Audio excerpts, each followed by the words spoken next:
Welcome to another episode of CrossTalk. My name is Kevin Tocci, and we're coming to you from Whitman Fire Rescue Headquarters. We're actually in the office of Whitman Fire Chief Tim Clancy, who is our guest for this segment. Chief, how are you? Good. How are you, Kevin? Thanks for coming in today. I appreciate you coming in. I have to say, it's interesting is that it's been a while since you and I have been on camera, and I fondly remember doing a series on the fire department, and you were part of the first episode, yourself, Steve Foster, and other firefighters who are here now. That was when we did the tour of the station and went over each truck, right? That's right. We can always revisit that if you'd like. Trucks have changed. A lot has changed. A lot have changed. Including you are now, well, you get the 5 horns. You were the chief. You've been the chief for over a year. Yep. I took over last year, July 9th, for Chief Grinnell. We had a transitional period, and then it was off and running. What has it been like? What was it like to take over? What were your first days like in office? A lot of learning, a lot of leadership and guidance from my predecessor. Actually, both my predecessors. I relied heavily on Chief Grinnell and Chief Travers, both the previous chiefs, and I would be totally out of balance here if I didn't say that my administrative assistant, Lisa Riley, who's been here for 17 years and is going to be retiring in December, was a very strong guiding force in helping me find my way. What is it about doing this job that, makes it's a different day? Every day is different, but yet you realize the importance of your job and what your department does for the community. Right. Overall, we never know what to expect. Every day holds something different. But we have our days that we do certain things. We try and get our administrative work done on a schedule. Lisa and I work closely together to get that done, along with our new administrative deputy. We work on that, but we never know. I just ended up at a brush fire. So I was in here working on a plan and had to leave because of staffing. They were on 2 different calls, and I went to a brush fire to meet them there. So it changes. The diversity, it really became diverse in understanding. My main function now is administrative. Making sure that we have what we need to make the department run efficiently, the equipment and personnel, and just being the voice to the town about the department. So you took over just slightly after the fiscal year started.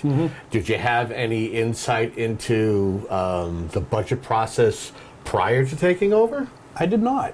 I part of it when I was a training officer, I had a little bit to do with that component of it. But what we did is when we took over, it was great because Lisa's been through 17 budget cycles, right? With 2 different chiefs before I. So the greatest experience was picking the brain of my predecessor, Chief Grinnell, and then working with her, and then working through the process myself to see how the whole process works. It was good. What is it like to be at the helm of a fire, to be the chief, to be the commanding officer on scene, unless there's another chief who's there? If you are working via mutual aid, what is that like? It's a different concept. It's a whole different mindset. Before, even as a shift commander, when I was in the car, we had the focus on going and getting the fire, attacking the fire, and putting it out. This is much more of an overall picture, organizing, maintaining command and control, and providing the resources that is needed to extinguish the fire. I look at it as, jokingly, I heard a great fire chief out of New York in an election one time say, I'm an organizer. I organize. I get what's needed, I put it where it's needed, and I let the members do their job. And that's what I try to do. Give them the resources to do their job while maintaining a safe environment, as safe as environment as possible for them. Let's talk about, the fire department that you've taken over. Have you had a chance to bring on new people and build on what previous chiefs have done? We continue to work on that. As you know, we did an override several years ago. We went up to 6 people. The first thing I did that I was able to do when I got hired, or promoted to chief, I should say, I hired 2 new firefighters, and I had the opportunity to make a promotion right away to lieutenant, promoted Brian Smith to lieutenant, and then shortly down the road, I had the opportunity to promote a captain, and we promoted Jay Mahoney to captain. And since then, I've had 1 or 2 other hires of new firefighter paramedics coming into the job. What's that like, to build your team and to have individuals that you teach them about the fire service, or you're bringing them in maybe from another fire department, and as a team, if there's an emergency, whether it's someone having to go out on an emergency call via the ambulance, because they're all paramedics, or going out to a fire in town, or assisting in other community? Well, the whole thing is the team effort. We all are a component of one team here, from me down to the most junior member. Bringing them on is great. It reminds me of when I was hired many years ago. They come on, they're learning, we send them off to the fire academy, then they come back. They are all paramedics when we hire them. So they go to the fire academy for 10 weeks of training, basic firefighter training. Then they come back, they get assigned to a shift. And it's been very, very rewarding to watch some of them grow, as we watch them grow and develop, and they'll continue to grow long after we're all gone. So how long have you been in the fire service? I joined the fire service in 1991 as a call firefighter, as a senior in high school. So I've been working for some capacity for this department since 1991. So close to, so you'd say a little over 30 years. Yeah. Okay. If I was to ask Tim Greno back in 1989, 1990, what your career trajectory would be in the fire service, would it be where you are today? Yeah. I always kind of had a plan to try and go up through the ranks when the opportunities were provided to me, to move on up, to continue to pay it forward, and to try and make what I considered the best fire department on the South Shore when I joined it as an 18-year-old high school kid, to continue that as the fire chief and continue to make this department the best fire department on the South Shore. So I'm going to ask you something. We're currently going through a little bit of a drought here in the Commonwealth of Mass and here on the South Shore. Has that made your job, has it made your department's job a little tougher when it comes to fighting fires? We get weekly updates from the fire control warden. He actually lives in Abington, so it's pretty handy. Mike Marquardt, he gives us updates on the drought situation. We get updates from different state agencies. It's a concern. It's very dry. I don't recall seeing it this dry. And what could be a little brush fire, quote unquote, could turn into a big problem. We've seen multiple brush fires in the area recently. That's just where I was. It was an outside fire. Not sure of the cause. They were still there when I left. But it's a concern with the drought situations. And, we have Ames, Knoll, and Abington. We have Miles Standish down in Plymouth. And those are big land areas that are definitely deserving to be watched right now due to these drought conditions. So as a chief, I'm sure you have a vision, whether you have a short-term vision as to the next couple of years to maybe the next 5, 10 years, depending on your tenure and how long you want to be here as chief. What would you say is your immediate short-term goals as chief, and how do they compare to further down the road? So the short-term goals is we've always had a fantastic training program here through the training offices in conjunction with the Department of Fire Services and such. We're going to continue the training. For what some people lack in life experience, we can make up in training. So if we can provide them the opportunity to gain experience, and experience can be gained through other people's eyes, right? So we can look at that, continue to gain their training, give them the opportunities to continue to increase, keep our apparatus up to, well, I like good apparatus, to maintain a high level of apparatus. I was left in good shape with good equipment.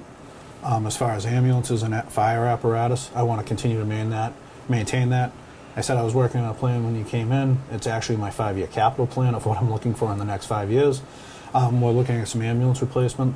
We're going to be looking at an engine in the next few years, and to wage that out to see how it fits into the financial plan of the community for the next 5 years. 5 years right now. I always think of the fire department, the fire service as a brotherhood.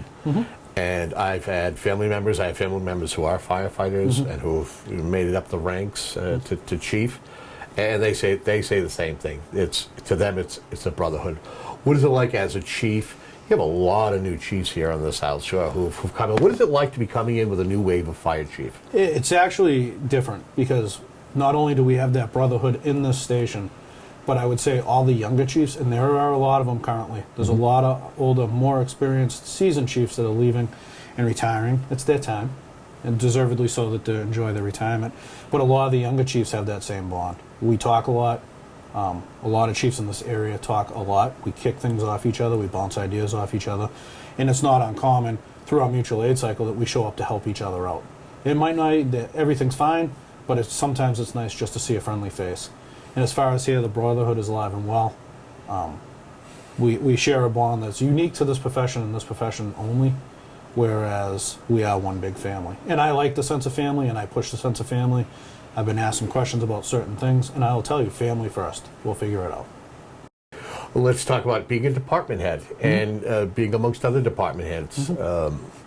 Financially, it seems as though the town of Whitman, things are a bit better, not exponentially.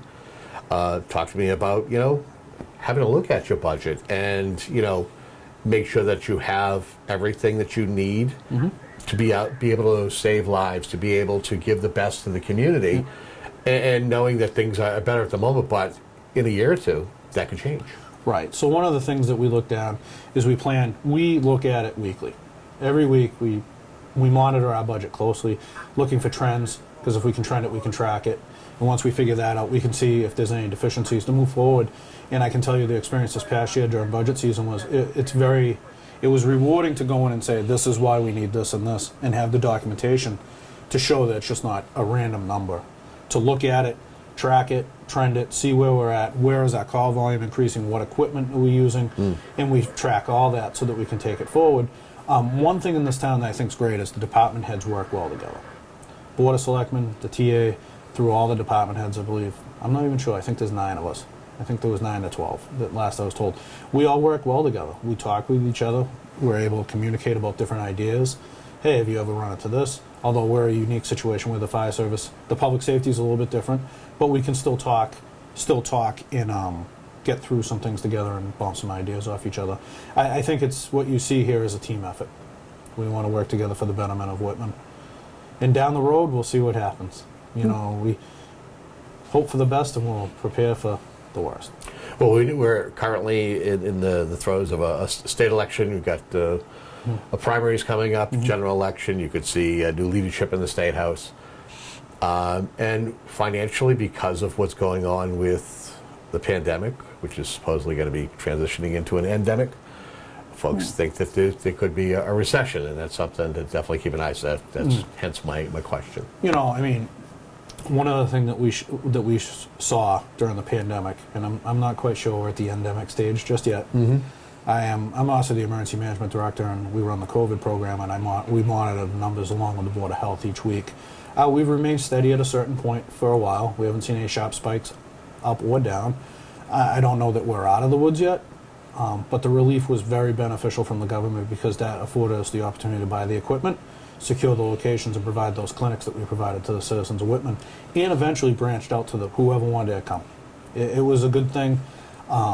Where do we see ourselves if a recession happens? Well, we'll cross that bridge when we get to it. Yeah, let's talk about coming in the midst of a pandemic. What was that like? Where it was, not necessarily when we were in the full throes, but we're seeing a couple of waves down the road. You're coming in as the department head. What it was is when I took over, it looked really good. The numbers were short. They were small. At one point, we were at 0, which I'm like, oh, we've done all right. We're doing okay. Then it wasn't okay, and we had to ramp up our programs again. The great thing is working in conjunction with the Board of Health, the Selectmen, the TA, and myself. We had plans in place. So the whole thing, as far as doing vaccination clinics, we just spun them back up. It was easy. We had the plan in place. All we had to do was execute the plan. We still have those plans in place. If they continue to go, if we get to those avenues again, we will spin those plans. I say it at Selectmen's meeting all the time. If we need to spin those plans up, we will, and we can in a moment's notice. And are you looking to, here we are on the cusp of the fall, just a couple of weeks here. Not that I want to wish summer away by any means, but we know with fall and warmer weather, with cooler weather, folks trend inside for the warmth, that we could see another spike. It's actually anticipated. The trending was anticipated over the summer months to see a decrease because activities, like you just said, you hit the nail on the head. The activities trend outside, people spend more time outside. Yep. As we transition back into the cooler weather, back inside, I think we most definitely will, and we're planning for a spike. I think you'll see the numbers go up. We're on to Omicron 5 now. And I interact quite regularly with the COVID coordinator. We discuss it a lot. It's a lot more contagious. It spreads like, we were talking about wildfires, but it spreads like wildfire. But what we're seeing is we're trying to base it off hospitalizations. We've reached out to some local hospitals, trying to work with them, see where we can figure out where the hospitalizations are. But as far as we can tell right now from the other areas that have been drastically affected by Omicron 5, the people that have become vaccinated and boosted and stuff, they are getting sick, but it seems like the severity of the symptoms have been lessened. It remains to be seen. As we get ready to wrap up our conversation here, anything that you want to leave with the viewers in regards to being the chief here in Whitman and your future as a department head? One thing that we look forward to and I take great pride in is the work that the membership does on a day in, day out. We strive to provide the best fire protection to the community, and I will tell you, the paramedics that we employ here are top notch. They do great work in those ambulances. They take extremely good care of our citizens and visitors, whoever happens to be in town. Whoever is here, we will take care of them, and we strive to do that.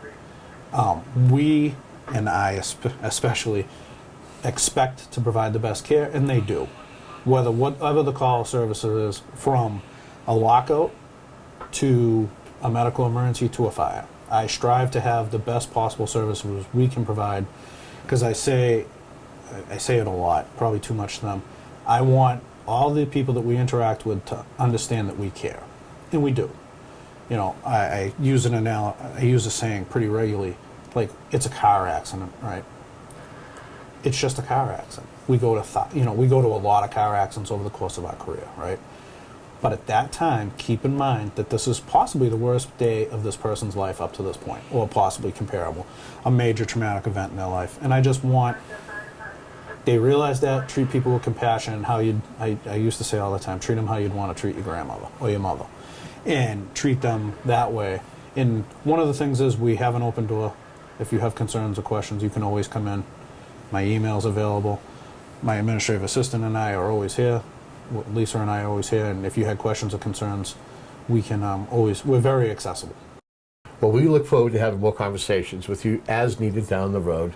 And it's great to be here, kind of come full circle from when we did the tour of the firehouse and the old fire pole and all the other great things that you have here. It's a pretty historic building from 1901, remodel in 01, sorry. But we're doing the best we can here, and it has a lot of character. It's glad to have you in here, and you're welcome here anytime. Thank you, Kevin. He is Fire Chief Tim Clancy, and he has been our guest here on CrossTalk. And I want to thank you for tuning into a program like this, as we try to bring you some of the folks who are important to the community and who are a very fabric of this community that we serve, both Whitman and Hanson. Until our next program, have yourself a great day.